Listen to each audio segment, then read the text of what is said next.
When the night has come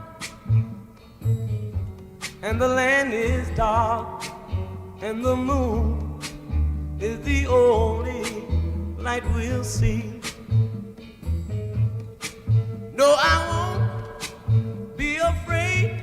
Oh, I won't be afraid. Just as long as you stand by me. So darling, darling, stand by me. Oh, stand by me. Oh, stand. Buy this car to drive to work to pay for this car. Buy this car to drive to work.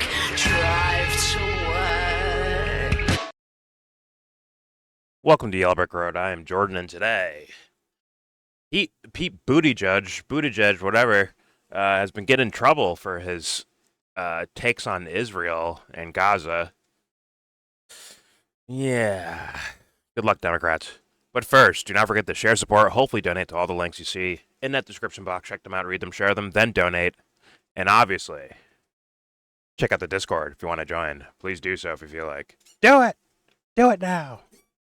Thank you. All right, so we have Pete Buttigieg on Pod Save America. Both sounds like vanilla mixed with vanilla with a little less sugar in it. Just dry, boring ass establishment, Democratic Party dumb fucks. That's what it seems like.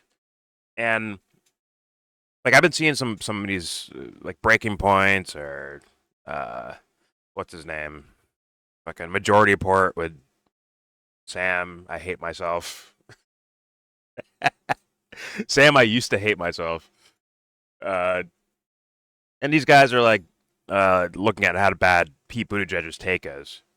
And I know, like, because Trump's in office right now, I'm talking a lot more about Republican people, Republican Party people. But you do need to look for what could happen later on. And let's be honest, this Pete Buttigieg guy is definitely one of the establishment Democrats' top pick to run for president in 2028. And I kind of want to do this video to showcase to more of the Democratic-leaning people that I don't think you're going to get something like, maybe on the surface it'll look better than Trump, but I think the actual underpinnings of what's actually happening, the actions that are taken, the policy that is written, I think you'll still be fucked at the very least on foreign policy. That's where I think you're at, and this will be more evidence of it. It'll sound nicer, right? He'll talk in a nicer way, but the actual actions taken are usually just as harmful for innocent people around the entire globe. And I'm going to use Pete as a little backdrop for this. So, without further ado, here is Pete Buttigieg talking about Israel, Gaza on Pod Save America. Yeah, save. Good luck. Here we go. One issue that's I get warm. The volume's so fucking low. Fuck. All right, guys, this is my warm-up video. How boring Democrats are. I use you guys for warm-up. All right, here we go. Both parties is the war in Gaza. More than half of Senate Democrats just things actually get done. One issue that's increasingly dividing both parties is the war in Gaza. More than half of Senate Democrats just voted to oppose the sale of over $500 million worth of U.S. bombs and guns to Israel. A lot of them are longtime supporters of Israel. Would you have voted to oppose sending those weapons? I think we need. And let's just add into context, AOC's voting against Marjorie Taylor Greene's amendment to withhold Israel's funding. And her reasons were that we need to support the Iron Dome, which is a defensive measure. Whatever. I did a video on it, and you'll see why her logic is brutally flawed if the point is to end wars and not harm people. You'll see why it's just absolutely incorrect.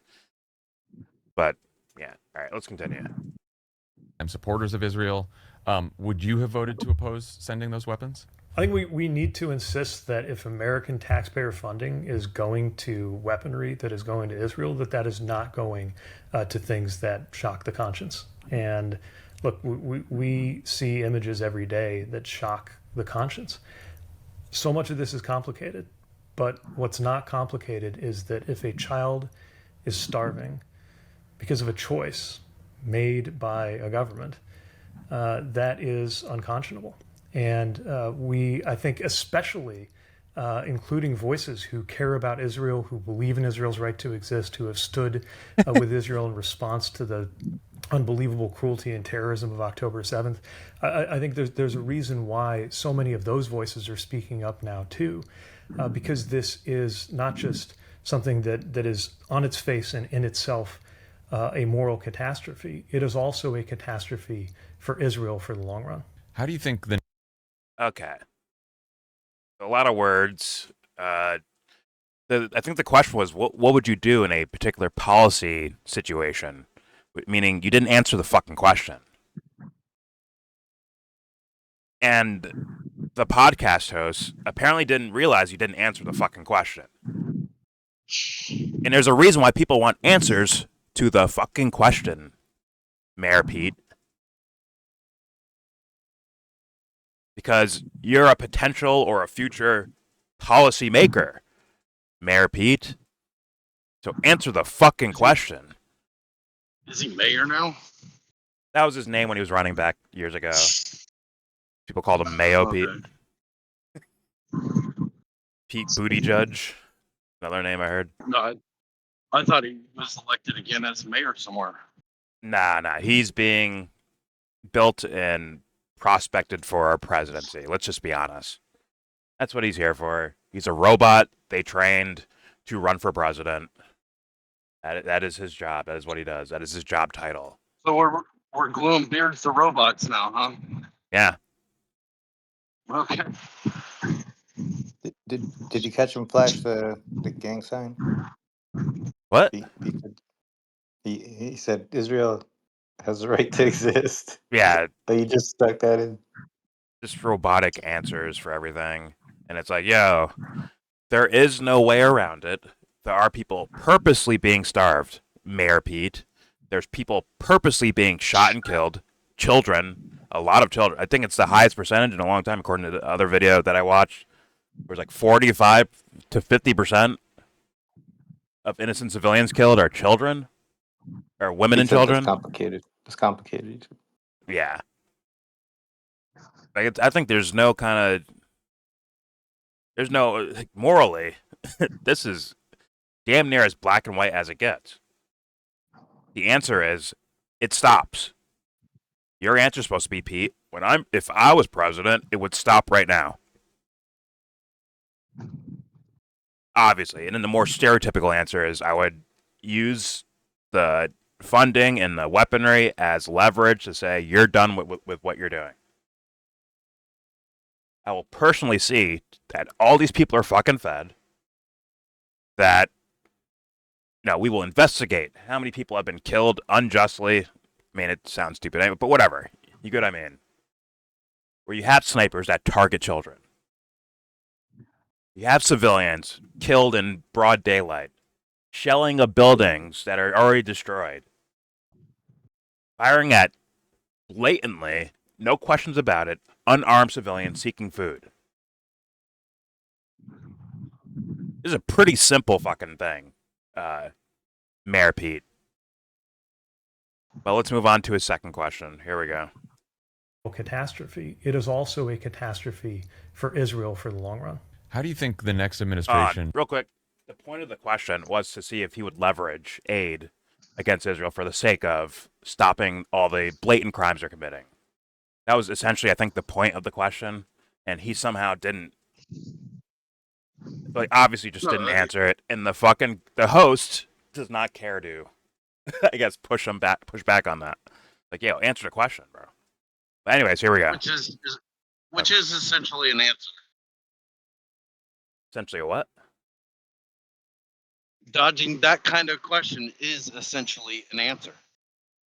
Yeah, well, Let's be real. He's trying to please all sides here. It's just some of the sides that he's trying to please are corrupt crooks. All right? He has to keep the populace, the regular people in America, Democratic voters that aren't creepers, that are just regular ass people. He needs to keep them thinking that he's on their side, but also wink and nod at whether it's a donor class, other governments, all that shit, and wink and nod at them and say, "Don't worry, I got your back." That's what he's doing. But let's continue on to question number 2 about Israel. Here we go. It is also a catastrophe for Israel for the long run. How do you think the next administration should handle our relationship with Israel? Do you think it should change based on what Netanyahu has done the last several years? There's a more blatant question. Yeah, what should the next president do? AKA, if you were president, what would you do about this? Here we go. Do you think it should change based on what Netanyahu has done the last several years?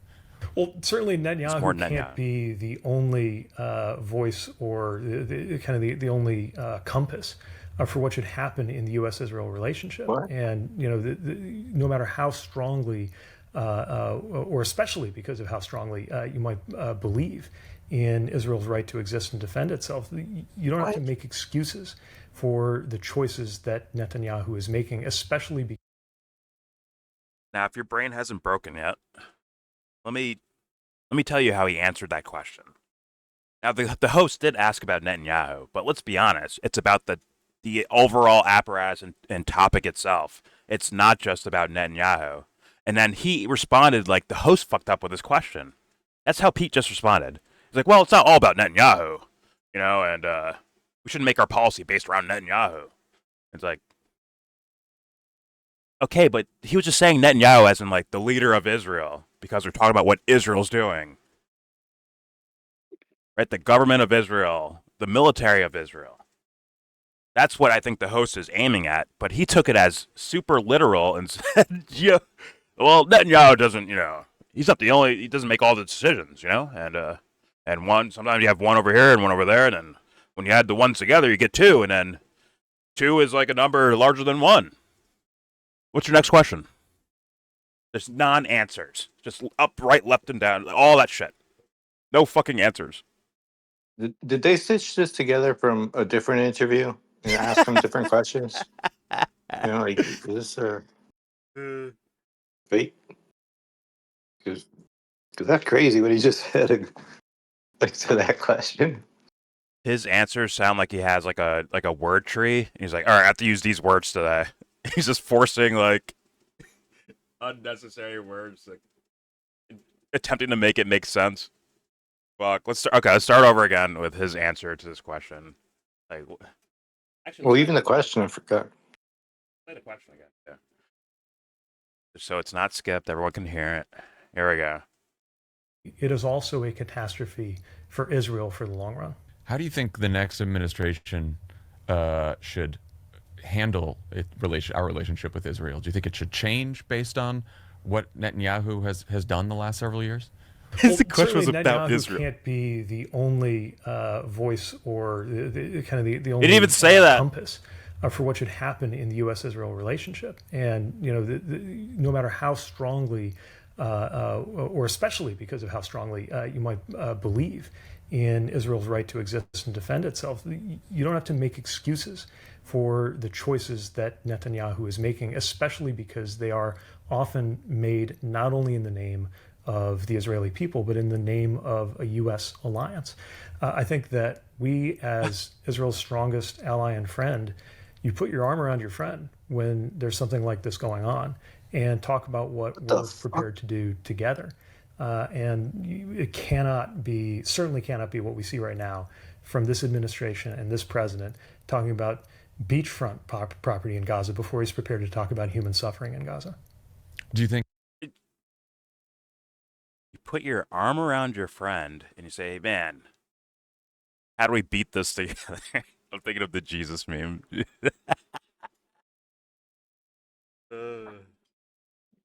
Is that arm to like take the gun away from him and stop him from killing people? Or what the fuck is he talking about? I think everyone understands that It is blatant war crimes happening over there. So, oh god, I wish I had like what do I say to this shit? He's twisted the answer to focus more so on Netanyahu, even though the guy asked overall about the whole thing that's happening over there with Israel and Gaza. The blatant genocide, like blatant, in your face, blatant, by all standards, genocide, like a genocide. And this guy, well, we can't just leave it up to Netanyahu. Like, well, he's asking basically, if you were president, what would you do about this? Would you cut off funding? Would you even go as further than that and do fucking BDS style things? What would you do? In this, well, sometimes you gotta put your arms around your friend and say, "Hey, what are we both comfortable with doing? Like, what do we both feel comfortable doing here? Like, what? Like, there's not massacres happening.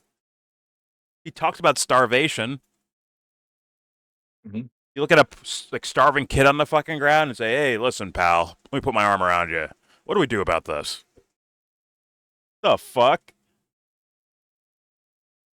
Just on every level, optically, just ew, and then politically, double ew, because like, if you're some sort of like, he is still like a leader right now. He's not in office, but he's still a famous like name, political name, and this is what he's using his platforms for, to say nothing.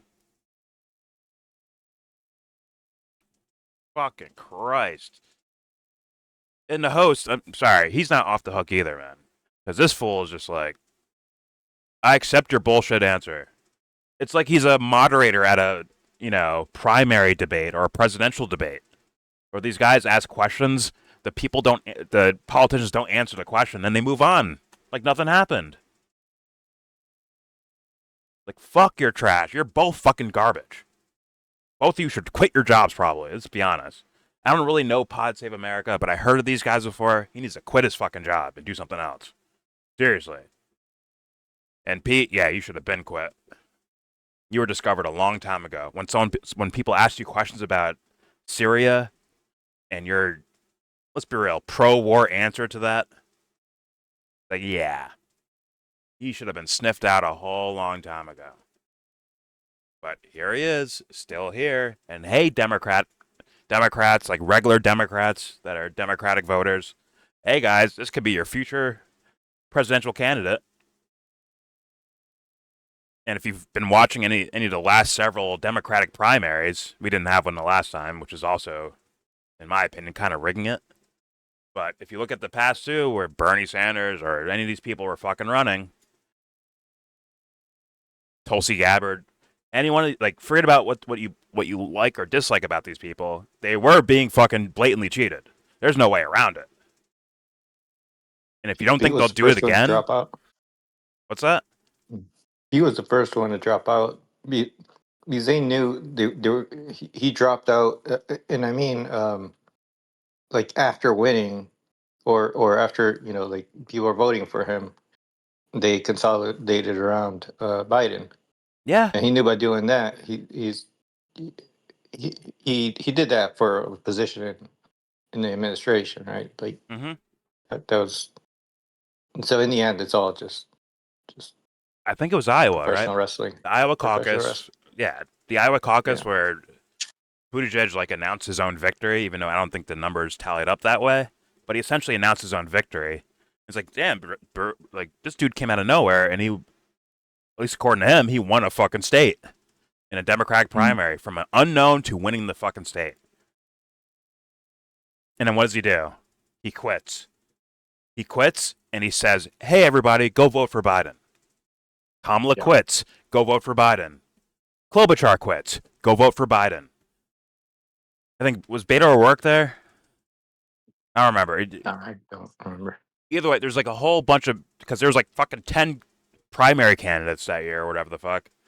And they all dropped out and said, go vote for Joe Biden. And that's what, well, if you trust the whole voting process of all this, then that would be the winning factor for how Joe Biden took the Democratic primary. All these other candidates took all their support and threw it all at Joe Biden. So yeah, don't be surprised if you think, oh my God, let's say it's AOC. Oh my God, AOC, record-breaking crowds, and everyone's cheering for her. She's going to win. Then you get to the primary, and all of a sudden, no one likes her anymore. It's according to the votes. They start coming up with new rules you never heard before of how Pete Buttigieg won the fucking nomination, or whoever the fuck runs. I'm just saying.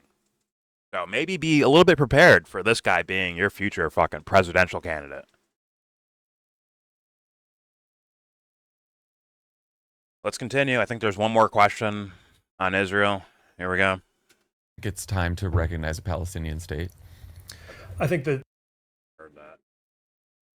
Time to recognize a Palestinian state. I think Israel has the right to exist. talking about beachfront property in Gaza before he's prepared to talk about human suffering in Gaza. Do you think it's I mean, even with that answer, right? Trump will brazenly out loud say beachfront property, right? But then in actual policy, Democrats would actually allow that to happen, in my humble opinion. They won't say it out loud, but they'll do it anyways. That's what seems to happen. What they'd try to do is cover their fucking tracks better. Trump's like, fuck it, we can just bomb them if we want to, right? Let's just bomb them. Like we saw under the Democrats, we saw Libya, right? Somalia, Syria, Ukraine, Russia. We see all these things, right, guys? Just because they don't announce it with harsh words doesn't mean these things don't happen. We saw them fund Al Qaeda. We saw that shit.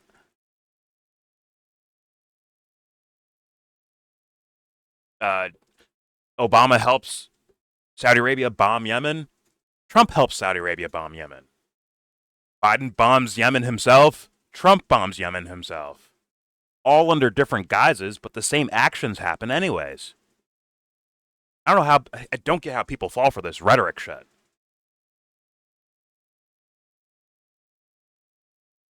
Like, hey, did you guys, wait, that bomb you guys dropped last week, it killed like 100 civilians. What was that?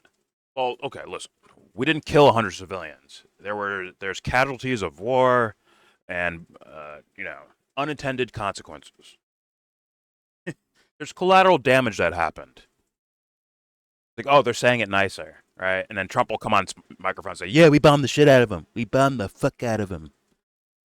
And you think because the guy is more tempered with his statements that it's better, that the action's all of a sudden better now.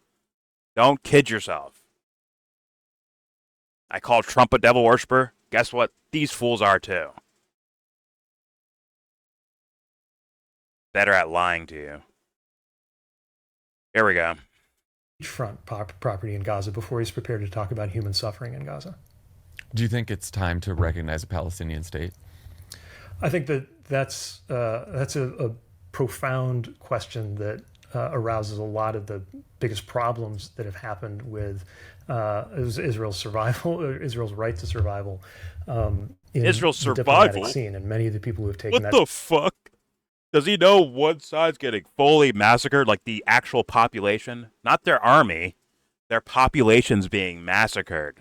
And he's talking about the survival of Israel in the midst of this. Like, wreckage. Absolute tone-deaf wreckage. You kidding me? 4.5% or 4.5 to 5% of a 2.2, 2.4 million people population have been erased. Whole families killed. Where are they at? At or over 250 journalists killed? Doctors, nurses, every type of person you could think of is killed. Construction workers, killed. Daycare teachers, killed. Universities blown up. Hospitals blown up. But he's worried about ensuring the survival of Israel.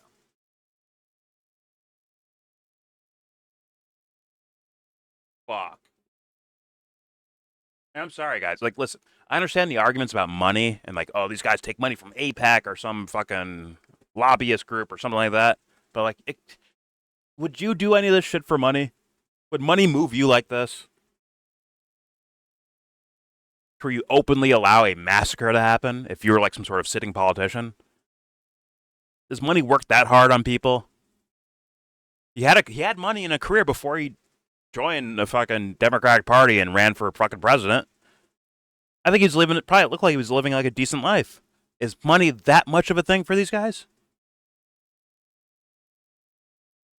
Or is it a personality type that they're looking for? Someone who's okay and willing to, let's be real, sacrifice some brown people, as Dubster puts it. I don't think most people have the goal for that. I don't care how much money's offered. And these guys are like, don't worry, I'll do it.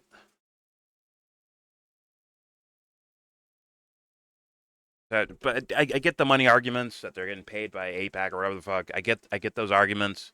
It's just that's not enough for me. That's not enough for me to of a diagnosis for what the fuck is happening here. Like, have you looked into what's happening in Gaza? What amount of money can move someone to do that shit? It's usually people with no fucking conscience. Let's be honest. All right, I'll back up. Here you go. And talk about what we're prepared to do together. And it cannot be, certainly cannot be what we see right now in Gaza before he's prepared to talk about human suffering in Gaza. Do you think it's time to recognize a Palestinian state? I think that's a profound question that arouses a lot of the biggest problems that have happened with Israel's survival, Israel's right to survival in the diplomatic scene. And many of the people who have taken that step historically have done so for different reasons than what we see happening with European countries.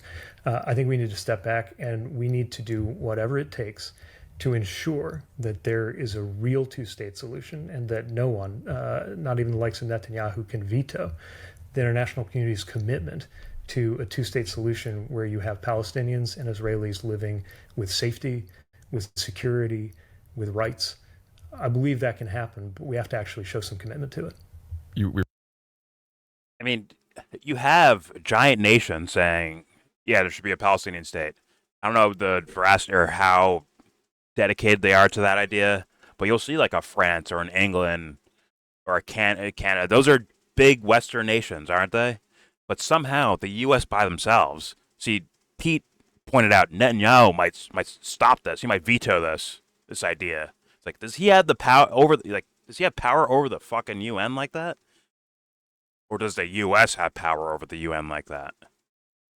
Let's be honest.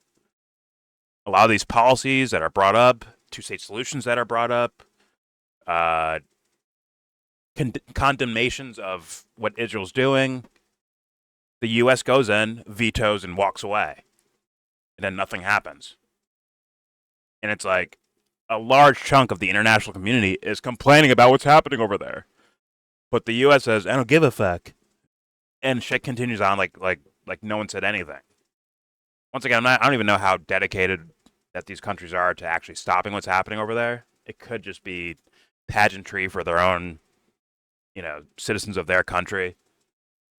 But it's still, that's what we saw on the surface. That's what we continue to see on the surface. It's insane, right? You have Trump. Trump would basically say, fuck you, UN, and then veto. And Biden will say nothing and still veto. Same result. Oh, God. And that's the last Israel question there for Mayor Pete. And he didn't say anything. I think he's aware of what a two-state solution could do for Palestinians as far as like having legitimacy as a sovereign country. I think he understands what that does lawfully. Because what we're seeing now is not a war between one side and another. It is one side versus the civilian population. Let's just be honest about that. What the guy what was it, Matthew Cockrell, right? Where he talked with Dave DeCamp, and he brought up the idea. I think the stat was like a 9-to-1 ratio of civilian to combatant ratio. And let's be honest, a lot of times these quote unquote combatants aren't even like in the combat thing. They're sleeping in their house with their family, and Israel just kills all of them. It just bombs What the I whole see is fucking like thing. it's like prison guards like shooting hostages. Yeah, It's like that type of situation. yeah, and it's fucking blatant too. So let's be real. Mayor Pete gave no real substance to the questions that were asked of him. Like, let's be honest. If that guy became president, don't expect much from him. Actually, by that point, it'll probably be over, and Palestinians will either be. I'm sure there's gonna be a lot more massacres happening, but they might just be like exported already, kicked off to another country before Mayor Pete could even do anything. But I bet he'll get on a stand and say, "This is what I was gonna do," but it's too late. They're fucked. Anyways, let's move on. Let's talk about tax codes. Fucking loser, bro. But it is what it is. Once again, I want to reiterate this again for Democratic voters. The point I'm making this video for is for you guys to realize that might be your future president, or at least Democratic candidate. And yes, they will screw over people you do like to get that guy into place. He's one of the ones. He seems like one of the ones. And these are his responses for a blatant genocide happening.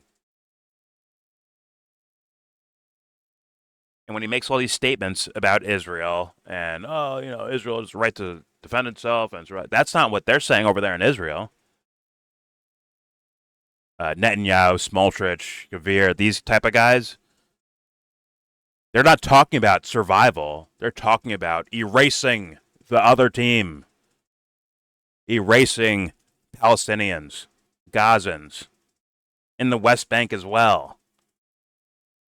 They're openly talking about shit like that. They're not talking about survival. That's for you guys. That's for the American audience. And when you have an American politician get on fucking TV or a podcast or something and reiterating the tailored PR from the administration in Israel, that should be a clear signal something's not right here. I'm telling you, go look into it. You have fucking these politicians, like when some of these politicians in Israel are talking to Israelis, like on TV and shit like that, they are kind of relentless with what they're saying. Like, yeah, let's fucking get rid of them. Yeah, they're worth less than we are. Like, they are saying those things. But your American news, your American politicians will clean it up for them when the message hits your guys' ears. It'll be cleaned and tailored to appeal to you. And that's what Mayor Pete just did with his 3 dumb fuck answers. Dumb fuck, robotic, non-answers. Should there be a two-state solution? Well, 3 minus 1 is 2, and listen, I gotta go. I got a meeting in 5 minutes. I gotta go. See you later. Those are your answers. But I'll leave it there. There's your video. Please subscribe if you feel like. Comment, agree, disagree. Tell me what you think in the comment section. Yeah. I think it's pretty obvious. So, but, say your opinion. Say what you want to say. If you have a counter argument for all this, if you have different evidence about Mayor Pete or the Democratic establishment as a whole. Once again, even the other topic about the $500 million to Israel, I believe AOC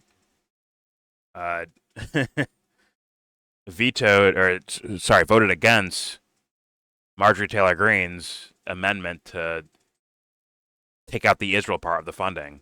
Now, she should have expanded it to Syria as well, since the Al Qaeda guy's in Syria, right? And if I look back over the list, I'd be like, yeah, we shouldn't be funding any of this shit. Not a fucking cent for any of this bullshit.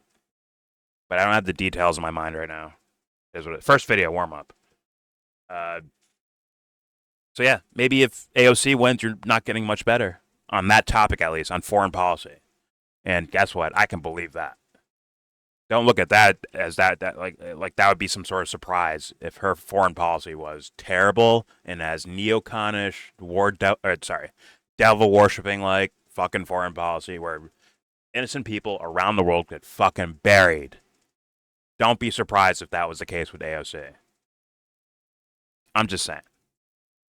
But yeah, tell me in the comment sections. Don't forget to share, support, hopefully donate to all the links you see in the description box. Also check out the Discord link if you want to join that. By all means, please join. And with all that said, please give this video, most important thing, give this video a thumbs down. Yeah. Say you wanna get in.